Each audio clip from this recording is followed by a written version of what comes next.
Olá, bom dia, ou boa tarde, ou boa noite, depende da hora que você vai ouvir esse áudio, esse vídeo, né? Louvado seja nosso Senhor Jesus Cristo, para sempre seja louvado. Que a paz de Jesus esteja com você, esteja na sua casa, dentro de você.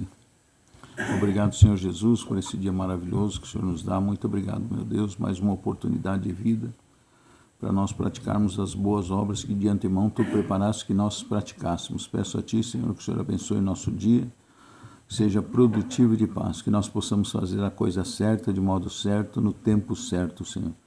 E que a Tua palavra nos traga paz, nos traga cura, nos traga libertação, que afaste todos os espíritos maus, sejam demoníacos ou humanos, sejam afastados em nome de Jesus. No lugar, Senhor, coloca os Teus anjos, Senhor. E no nosso coração, onde saiu as trevas, coloca a luz do Teu Espírito Santo, coloca o Espírito Santo, coloca a Tua palavra, a luz da Tua palavra. Muito obrigado, Senhor Jesus. Bom, gente, vamos fazer esse vídeo. Daqui a pouco eu vou pôr os dois vídeos de ontem, que um é uma reflexão sobre a vida, como você mudar a tua vida, que anda cansado do seu trabalho, do modo como você vive. Então, eu dei algumas dicas ali e falei um pouco da minha vida pessoal, né? O que eu ponho em prática na minha vida, eu passo. O que não funciona para mim, eu não vou falar. E é isso que eu falei para o Senhor Jesus. Não vou encher linguiça não, Jesus. O que funcionou para mim, eu falo. Senão, não vou falar não. Tá bom? Hoje nós vamos ver lá a liturgia da palavra, está em Marcos 5, do 21 ao 43. É sobre a filha de Jairo e a mulher doente, né? Que Jesus cura a mulher e ressuscita um morto, uma morta menina. Está lá em Marcos, capítulo 5, versículo 21 ao 43. Então, que você possa ter fé na palavra de Deus, que a palavra de Deus muda, cura, liberta e transforma. Tudo é nu e descoberto. A palavra de Deus é quem devemos prestar conta um dia. O apóstolo Tiago, lá no capítulo 1, 21, 22, diz assim, né? Tirai do vosso coração toda a malícia e prestai atenção a essa palavra que pode salvar as vossas almas. Se eu estiver meio estranho minha voz, é porque eu estou um pouco cansado. Ontem que eu estava trabalhando na roça ali, cavei uns buracos, carreguei um pouco de fresa da rua para pôr em casa, então a gente fica meio cansado. É como diz o meu pai, é a veiaria, né? Que é uma grande misericórdia de Deus para nós, apesar que foi consequência do nosso pecado, a velhice, né? Que é uma doença. E Deus permitiu, porque para nós é uma grande misericórdia a velhice, é um tempo de reflexão, um tempo que nós podemos buscar a salvação da nossa alma, né? Se ficasse sempre jovem, muita gente que foi para o céu ia para o inferno, porque se ficar arrogante, metida besta, né? Principalmente se fosse uma beleza só, né? Ia ficar mais arrogante ainda, né? Como um príncipe dos anjos fez isso, né? Ele era afogueado de luz, revestido de glória, muito bonito, um anjo poderoso, e se rebelou contra Deus, né? E é triste e lamentável, né? Então vamos lá, vamos ler. Deixa eu ver se eu consigo ler sem o binóculo. Tendo Jesus navegado outra vez para a margem oposta do quê? Do mar da Galileia. Se vocês pegarem no Google Earth, no Google Mapa, né? Ou no Maps do navegador do GPS, vocês conseguem ver lá o Mar da Galileia, que é muito legal. Então Jesus tinha ido de um lado, agora ele foi para o outro lado, né? Foi para o lado da cidade de Cafarnaum, provavelmente, que era na beira do Mar da Galileia. Então Jesus navegou outra vez para a margem oposta e de novo afluiu a ele, foi até ele uma grande multidão. E ele se achava à beira do mar, tá vendo?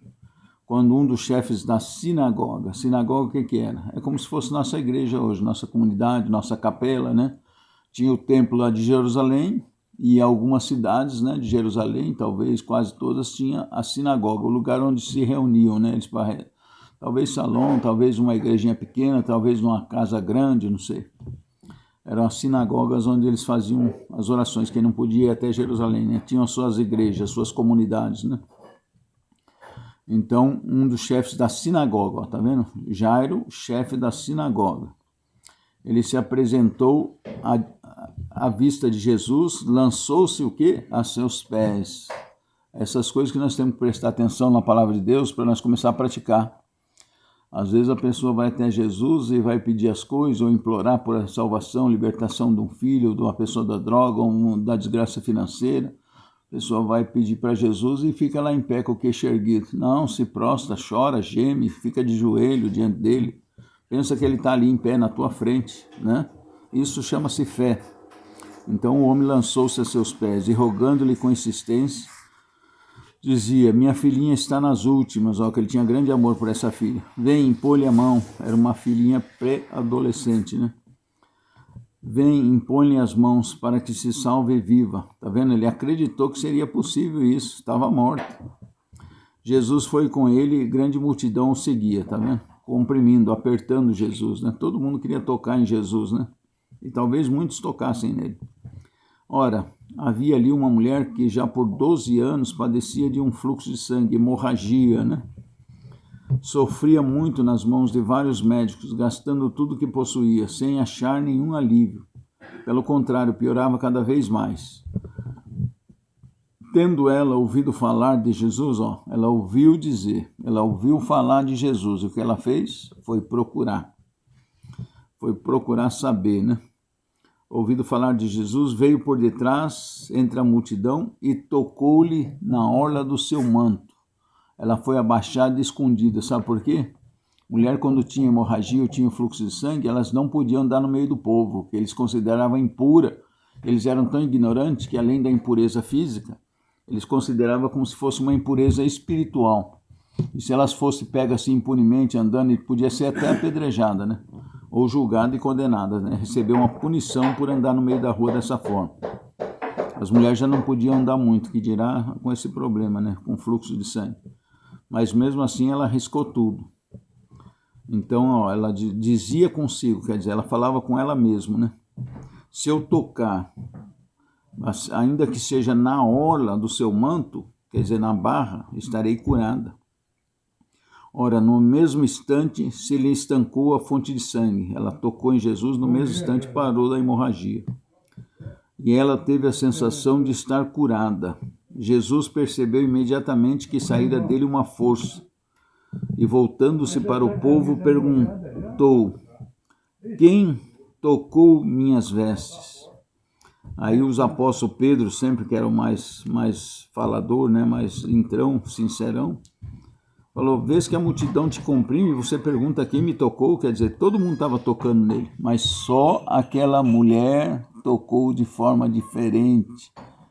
Que forma, Jonas? Com fé, com profunda fé. Se eu tocar nele, eu vou ser curada. Os outros tocavam só por superstição, por bobagem, mas ela não. Ela estava na cabeça dela, ela tinha feito no espírito dela: se eu tocar nele, eu vou ser curada.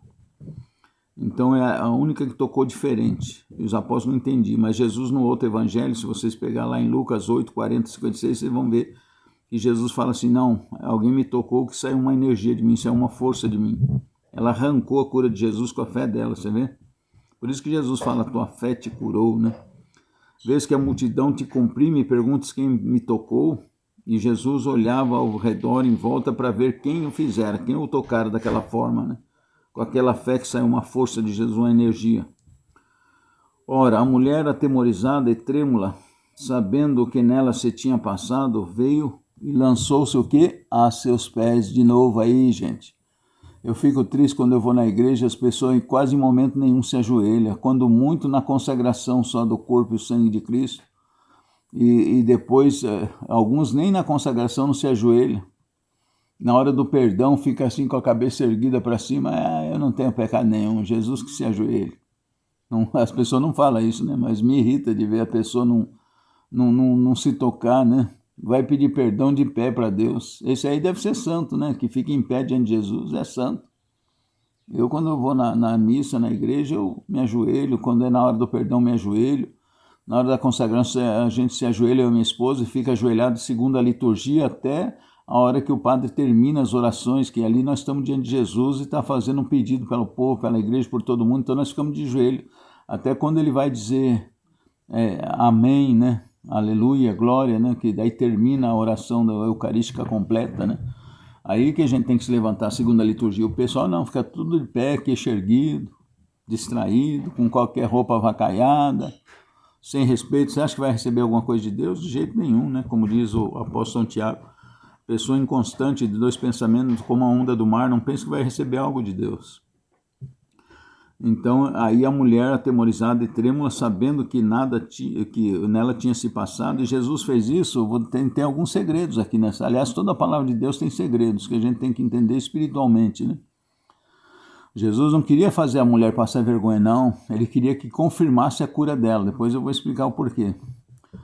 E seus pés, e contou-lhe. Então a mulher se prostrou ao pé de Jesus e contou toda a verdade, né? Eu tinha assim, então, aos 12 anos de hemorragia, fui em vários médicos, gastei todo o meu dinheiro, né? Que era mulher de bem, de posse, e ninguém conseguiu curar ela com ervas, com nada. Com reza, com oração, com sinagoga, ninguém.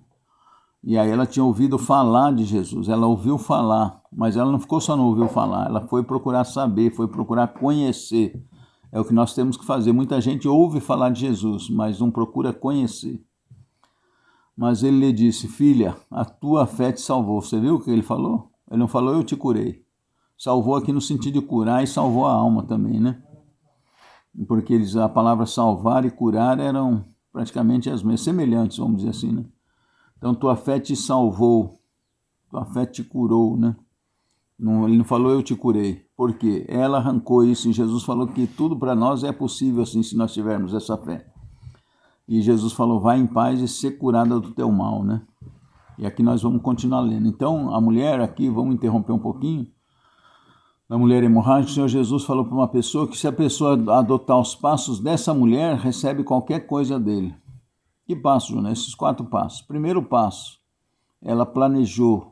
Ela pensou em seu espírito, ela fez oração, falou: se eu fizer tão somente isso, eu vou conseguir.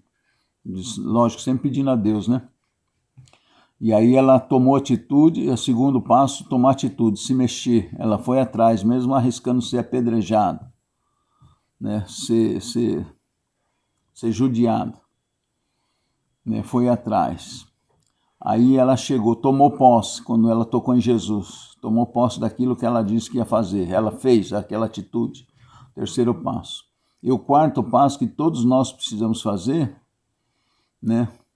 O quarto passo é dar testemunho, agradecer o bem, a graça, a cura que nós recebemos, agradecer a Deus. Então Jesus falou que nós conseguimos qualquer coisa dele dessa forma que essa mulher fez, né? Que a gente possa refletir sobre isso. Agora, continuando na leitura aqui, tem mais um pedaço. Enquanto ainda falava Jesus, chegou alguém da casa do chefe da sinagoga anunciando: os urubu de plantão, aqui tem outro segredinho. Nós não podemos ouvir os urubu de plantão. Eu sei que às vezes a pessoa humana quer ter o bom senso ali, quer defender a pessoa, mas tem uns que é para uma maldade mesmo. Desiste, esquece, vai se lascar junto comigo. Eu estou ferrado, você também vai se ferrar, né? Não vai dar certo, não vai dar certo. Então evite contar suas coisas, seus projetos para os outros, né? Você vê, aí chegam ali e fala alguém da casa do chefe, anciano: tua filha morreu, para que ainda incomodar os mestres e tal? Uma palavra pessimista, negativa, nós não devemos aceitar dos outros. Jones, mas ali, não interessa, para Deus não tem essa. Deus venceu tudo, a morte, os demônios, o inferno, tudo. Jesus venceu tudo isso e passou para nós isso. Não escute pessoas negativas, não escute pessimismo, não ouça os urubus, segue em frente com os teus projetos sem falar para os outros. Aí olha o que Jesus fez para combater aquela palavra negativa. Ouvindo Jesus isso, que era transmitida, né? Que a notícia negativa, né? Aqui não diz negativa, mas ouvindo Jesus a notícia que era transmitida pelo funcionário lá da casa, aí ele foi combater para em socorro da fé do Jairo. É isso que nós pedimos: Senhor, vem em socorro da minha fé, eu creio, mas ajudai-me na minha fé, Senhor, né? Eu creia mais. Então Jesus ouvindo essa notícia negativa que foi transmitida ao Jairo, Jesus dirigiu-se a Jairo e disse: não temas, creia somente. Tá vendo? Falou, esquece isso que ele falou. Eu estou aqui, eu sou o Senhor da vida, eu sou a ressurreição e a vida. E não permitiu, Jesus não permitiu que ninguém o acompanhasse, senão Pedro e os 2 irmãos, né? Tiago e João. Então Jesus não permitiu. Por que ele não permitiu que ninguém acompanhasse? Porque os urubu duvidavam, e a dúvida atrapalha na cura, atrapalha na tua bênção, atrapalha na tua graça. Não aceite os urubu de plantão junto com você nas suas coisas, né? Faça um acordo, um pacto com a esposa, com o marido, ou com o irmão, ou com um amigo de coração, para pedir as coisas e concordar entre si, como Jesus falou: se concordarem entre si e pedir em meu nome, receberão. Não aceite os urubu, o que atrapalha nós é a dúvida, o diabo sopra dúvida. Deus trabalha com a fé e com a certeza, o demônio trabalha com a dúvida, com a escuridão, com a incerteza, com a dúvida, com os dois pensamentos. Não temas, crê somente. E não permitiu que ninguém acompanhasse, senão Pedro e Tiago. Tiago e João, né, os dois irmãos. Ao chegar à casa do chefe da sinagoga, Jairo viu o alvoroço, e os que estavam chorando, gritando, grandes lamentações. Jesus entrou e disse: por que esse barulho tudo, né? E esses choros? A menina não morreu, ela está dormindo, né? Mas riam-se dele, zombavam de Jesus. Aos urubus de plantão também, os debochadores, zombadores. Contudo, tendo mandado sair todos, está vendo? Jesus deu uma bronca e mandou todo mundo sair. Por quê? Eram urubus de plantão. Ouve sopros do diabo e passa para a pessoa e quer puxar para baixo. Então Jesus mandou todos sair, pegou só o pai e a mãe. Por quê o pai e a mãe da menina? Porque os dois sabem que o pai e a mãe sempre têm esperança. É uma coisa absurda, né? Uma pessoa está morta, vai voltar, mas o pai e a mãe têm aquele fio de esperança. Acredito que é possível. Jesus, com toda a autoridade e tranquilidade, estavam confiando plenamente em Jesus. É isso que nós temos que fazer, saber que Jesus é o dono do céu, da terra e dos infernos. Ele manda em tudo. Então é essa segurança que nós temos que ter, e quando ele tomar uma atitude, a gente ter plena certeza que ele vai fazer, né? Então aí só entrou com o pai, a mãe da menina, né? E levava os que iam consigo, né? Que não é Pedro, João e Tiago, os três com mais fé dos apóstolos. Ele mandou todo mundo sair fora. E entrou no quarto onde a menina estava deitada, segurou a mão da menina e disse: Talita cumi. Deve ser em aramaico, provavelmente. Quer dizer, menina, ordeno, levanta-te. Imediatamente a menina se levantou e se pôs a caminhar, pois tinha 12 anos. Eles ficaram assombrados, né, de ver ela ressuscitar. E Jesus ordenou-lhes severamente que ninguém o soubesse. Por quê? Porque Jesus não queria que morresse um monte de gente com ele na cruz. Ele ia ser crucificado de todo jeito, mas se eles começassem a falar muito, eles iam tentar levantar ele como rei, iam se rebelar contra os políticos, tá vendo? Deus não quer isso. Ia se rebelar contra os políticos, iam querer fazer uma revolta e ia morrer muita gente. E Jesus não, ele ia morrer sozinho, por isso que ele proibiu. Mas depois que ele morreu na cruz, aí sim, vão pregar para todo mundo. Ordenou-lhe severamente que ninguém o soubesse e mandou que lhe dessem de comer. Palavra da nossa salvação. Glória a vós, Senhor. Então é isso. Então vamos aguardar agora o próximo vídeo. Se tiver alguma dúvida na pergunta, compartilha, me ajuda, né? Levar mais pessoas ao Evangelho verdadeiro de Jesus Cristo, tirar a superstição, as bobageradas e levar a fé madura, sobrenatural e espiritual, né? Até essa comunhão com Deus. Compartilha, se inscreve no canal. Eu vi que parou de se inscrever, não entendi por quê. Parou em 106, mas eu também entrego a Jesus, né? Esse vídeo, faça a vontade dele. Mas vamos pedir, vamos orar pelo canal para que se multiplique, né? E que eu seja inspirado pelo Espírito Santo. Porque a gente não quer ver o converso humano, que o mundo já está cheio. A gente quer algo sobrenatural, de Deus, espiritual, né? Que venha funcionar, curar, libertar e salvar. Então compartilhe, se inscreve no canal, toca no sininho, né? Comenta, fala pelo menos amém. É estranho que a maioria das pessoas que assiste, ninguém dá o positivo lá. Aperta o positivo, não custa nada, não cobra nada, não é marcado, não é vigiado, não vai ser controlado pelos comunistas, nada disso, não vai ser controlado pelos ditadores, não vai entrar em política, a gente não entra em questão política, é que não interessa, que como o Senhor Jesus falou, o reino de Deus, o reino dos céus não é deste mundo.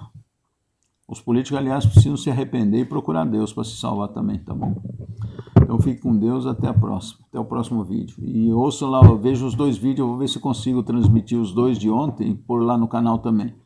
Eu estou até com a mesma camiseta, às vezes a pessoa fala é o mesmo vídeo, não é o mesmo vídeo não, tem dois o de ontem.